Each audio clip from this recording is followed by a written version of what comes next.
Governos populistas de 1946 a 1964.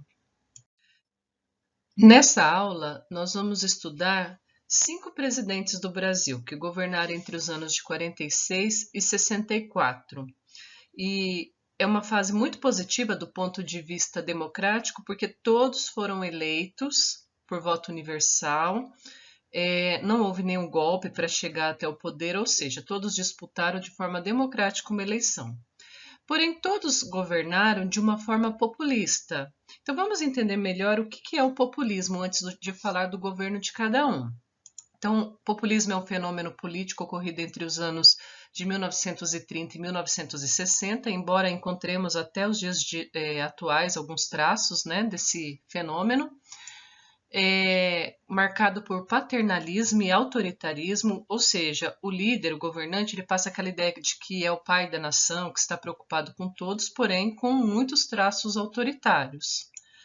Vai ter sempre vigilância e permanente controle, ou seja, vai ter uma polícia política infiltrada em vários órgãos, na imprensa, no meio trabalhista, como forma de controle político. Discursos direcionados aos mais pobres, então no seu discurso está sempre aquela ideia que ele está se preocupando mesmo com os mais pobres, em acabar com a pobreza, mas quando na verdade a maior parte das suas medidas atendia interesses da classe média e da elite econômica. E esse fenômeno ele vai ser mais intenso durante a Guerra Fria, o contexto da Guerra Fria. O primeiro presidente que sucedeu à era Vargas, a ditadura de Vargas, foi o Eurico Gaspar Dutra, que governou entre 46 e 51. Uma das maiores características do seu governo é que ele se aliou aos Estados Unidos, porque era contexto da Guerra Fria, início da Guerra Fria, todos os países tiveram que se posicionar. Mas também porque em troca do posicionamento do lado dos Estados Unidos, os americanos ofereciam dinheiro por meio do Plano Marshall, empréstimos, né? Mas, em contrapartida, os americanos exigiram muito. Uma das exigências foi a fundação da Escola Superior de Guerra para formar oficiais do Exército. Essa escola vai receber militares americanos que vão estar infiltrados ali, passando a ideologia capitalista norte-americana, preparando os brasileiros para lutar contra o comunismo soviético. Então, assim, todo o controle ideológico dentro do Exército passou a ser dos norte-americanos. Foi uma exigência, né, que eles colocaram em troca desses empréstimos. Também vai desenvolver o plano SALT, que é investimento em saúde, alimentação, transporte e energia, inclusive com construção de hidrelétrica, de São Francisco, inclusive. Também vai, devido a esses gastos todos, aumentar a inflação e o custo de vida no seu período. Os Estados Unidos também aproveitaram para difundir no Brasil a American Way Life, ou seja, o modo americano de vida. Assim, revistas, filmes, desenhos e produtos como a Coca-Cola e o sorvete Que Bom invadiram os mercados brasileiros. Então, isso geralmente chegava, né, por meio dos filmes americanos também, que o pessoal ia assistir no cinema e via, olha, uma geladeira, um carro, um produto, né, vamos consumir isso também. Usava a cultura para divulgar as suas mercadorias. Eu coloquei aqui a atriz Carmen Miranda, porque foi também um golpe americano, era super talentosa, uma excelente voz, porém foi levada para os Estados Unidos, ganhou fama lá para meio que passar para a gente a impressão que os americanos também valorizavam nossa cultura. E ela foi toda mudada, né? Foi assim, descaracterizada da cultura brasileira e virou quase que uma chacota. E também o Walt Disney costumava criar personagens era um acordo com o governo americano, personagens das áreas em que os Estados Unidos queriam exercer alguma influência. Então o Zé Carioca, que é um personagem de Walt Disney, também era para aproximar as duas culturas, para parecer que, olha, somos quase que o mesmo povo. Então precisamos ser amigos. Faz parte da luta ideológica do contexto da Guerra Fria. O presidente que sucedeu Dutra foi Getúlio Dornelles Vargas. Novamente, o Vargas retorna à presidência da República. Se da primeira vez ele entrou por meio de um golpe, e foi muito acusado por isso, né? Muitos questionaram se realmente ele teria sido eleito democraticamente. Dessa vez ele resolveu concorrer para poder provar para os seus adversários que sim, que seria eleito democraticamente. E ele vai ganhar de forma avassaladora. E assim que ele toma o poder, ele falou: dessa vez eu voltei para o povo. E ele era do Partido Trabalhista.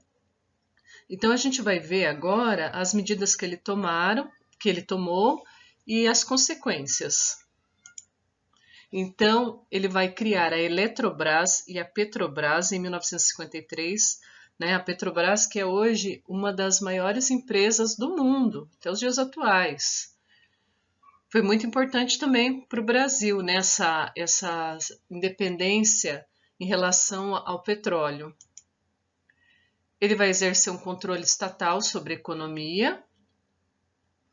E lembra que eu falei que ele disse que ia voltar para o povo? Ele vai convocar o seu ministro do Trabalho, João Goulart, e pedir para ele pesquisar, né, de quanto deveria ser um aumento do salário mínimo, que estava muito defasado, porque ele falou: voltei para o povo.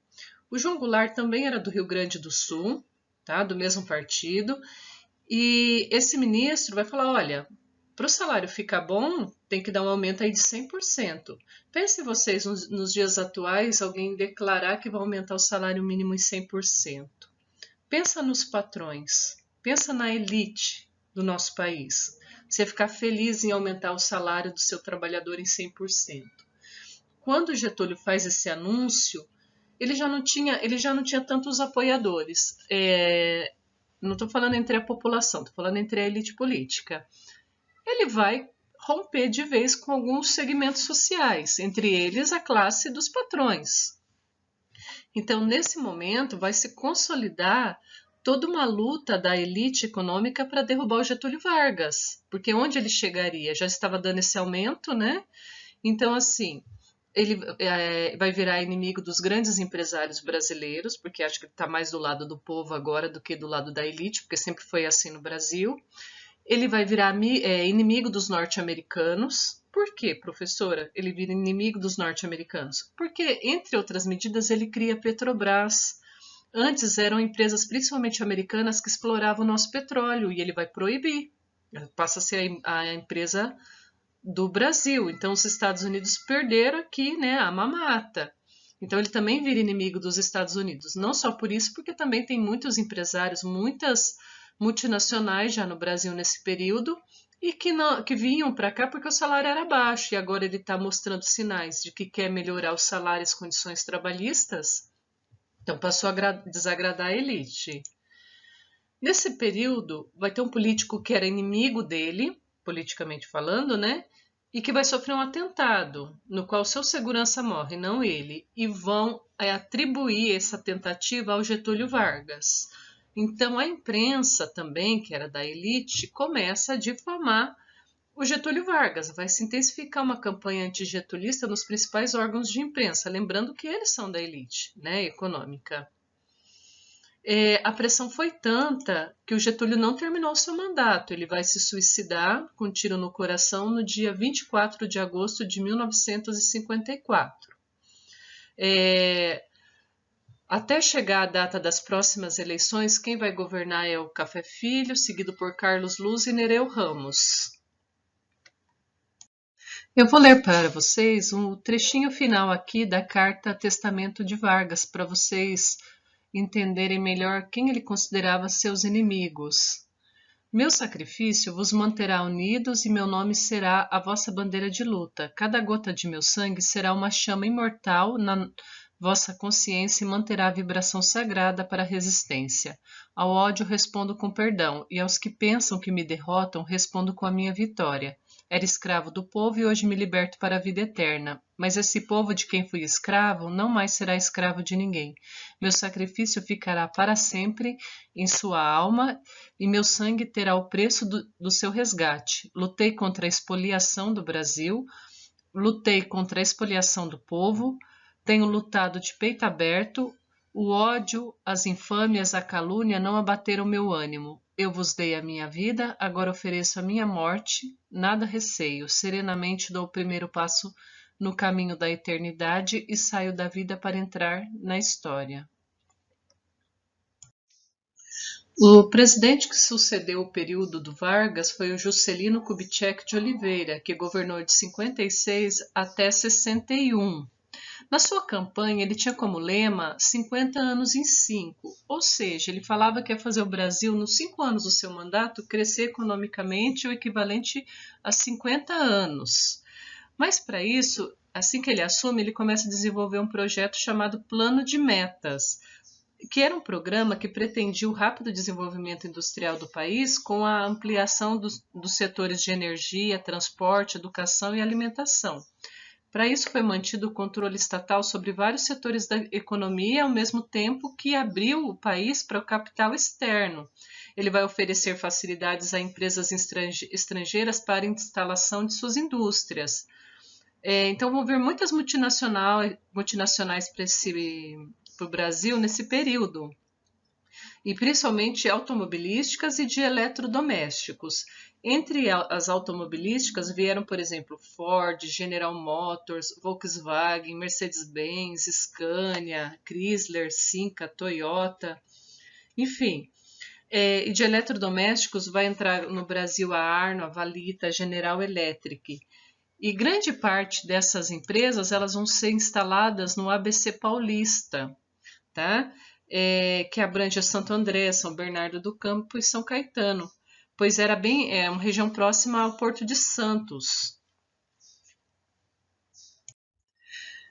Também foi no governo do Juscelino que ocorreu a mudança da capital do Rio de Janeiro para Brasília. Então, a ideia da construção da capital do Brasil em Brasília foi de Juscelino, um grande investimento, um custo muito alto que nós pagamos a conta até recentemente, né, dos empréstimos estrangeiros contraídos para tal fim.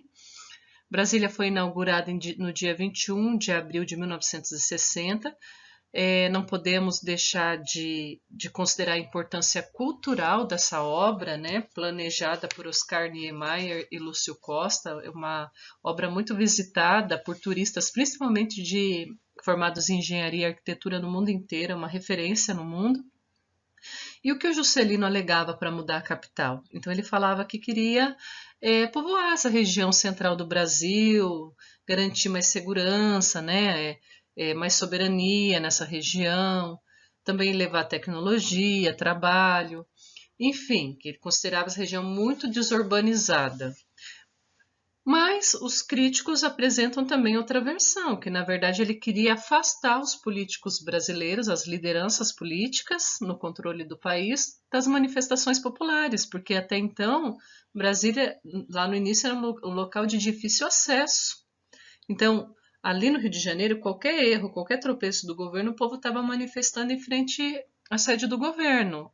Para manifestar em Brasília agora ficaria bem difícil. Então tem essas duas versões, essas duas explicações. A gente não pode esquecer também que, devido a esses empréstimos, o Juscelino vai deixar o governo com uma inflação altíssima, salários congelados, assim, a situação do trabalhador estava muito difícil no final do seu governo. E é importante a gente apontar também algo errado na sua visão em relação às multinacionais. Quando o Juscelino ele tem a ideia de modernizar o Brasil, ele pensou, eu vou trazer a tecnologia estrangeira, que nós não temos aqui. E trazendo essa tecnologia estrangeira, o Brasil vai ficar bem, legal, vai se desenvolver. Só que, na verdade, a gente precisava ter desenvolvido a nossa própria indústria nacional, a nossa própria indústria, a nossa própria tecnologia. Por quê? Porque a multinacional, quando ela vem se estabelecer aqui, ela vai produzir aqui, só que ela vai mandar o lucro dela todo para fora, não vai ficar aqui no país para investir em novos postos de trabalho, em mais tecnologia. Então, as multinacionais, elas resolvem a questão de gerar emprego, né? Mas ela, com certeza, não é tão positiva como uma indústria nacional, tá certo? Principalmente em relação à remessa de lucros. Após o governo de Juscelino, quem vai concorrer e ganhar a eleição é o presidente Jânio da Silva Quadros, que governou de forma meteórica, porque ele vai assumir o poder em janeiro de 1961 e vai governar apenas até agosto de 61. Então vamos entender o que aconteceu, né, nesse governo tão rápido. O Jânio Quadros, que era um professor de língua portuguesa, mas já havia exercido vários cargos políticos, ele ganhou a eleição apoiado pela UDN, que era o partido, né, União Democrática Nacional, das elites brasileiras, um partido de direita, capitalista, conservador. Então, esperava-se dele uma postura bem conservadora também. O lema da sua campanha era limpar o país da corrupção. Era até uma vassoura era usada, né, como símbolo de que ele limparia o Brasil da corrupção. Só que assim que ele assume o poder, olha qual a primeira medida que ele toma. Ele, que é um cara eleito pela elite capitalista brasileira. Ele vai reatar as relações diplomáticas com a União Soviética.